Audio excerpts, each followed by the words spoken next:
আসসালামু আলাইকুম এভরিওয়ান। স্বাগতম আপনাকে আরো একটি নতুন ভিডিওতে। আজকের এই ভিডিওতে আমি দেখাবো যে কিভাবে আপনার ডেস্কটপের জিসপিসি আইকন যদি মিসিং হয়ে যায় কিভাবে এটাকে আবার ফেরত পাবেন। কারণ অনেক সময় আমাদের দেখা যায় যে আমরা ভুল করে আমাদের ডেস্কটপের জিসপিসি আইকন বা আমাদের ফাইল ম্যানেজার আমরা ডিলিট করে ফেলি, বাট কিন্তু আমরা আর এটাকে খুঁজে পাই না।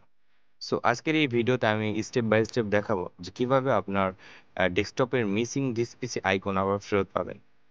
এটা করার জন্য প্রথমে আমাদেরকে যেতে হবে ডেস্কটপের যে কোনো স্থানে আপনি মাউসের রাইট বাটনে ক্লিক করলে সেখান থেকে আপনার যেতে হবে পার্সোনালাইজ। পার্সোনালাইজ ওপেন করার পর আমরা এখান থেকে চলে যাব থিমে।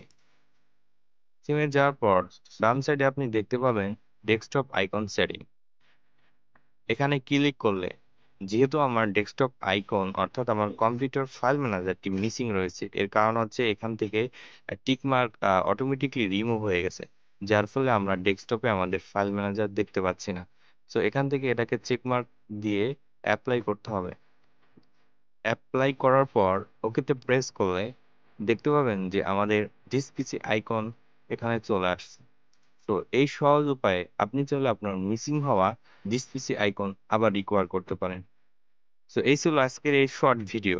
যদি এই শর্ট ভিডিও থেকে আপনি কিছু শিখতে পারেন বা হেল্পফুল মনে হয় তাহলে অবশ্যই এই ভিডিওটি আপনার ফ্রেন্ডদের মাঝে শেয়ার করবেন, কারণ হয়তো তারাও অনেক সময় এই প্রবলেমের সম্মুখীন হয়। যদি ভিডিওটি ভালো লেগে থাকে তাহলে অবশ্যই একটি লাইক, কমেন্ট এবং সাবস্ক্রাইব করতে ভুলবেন না।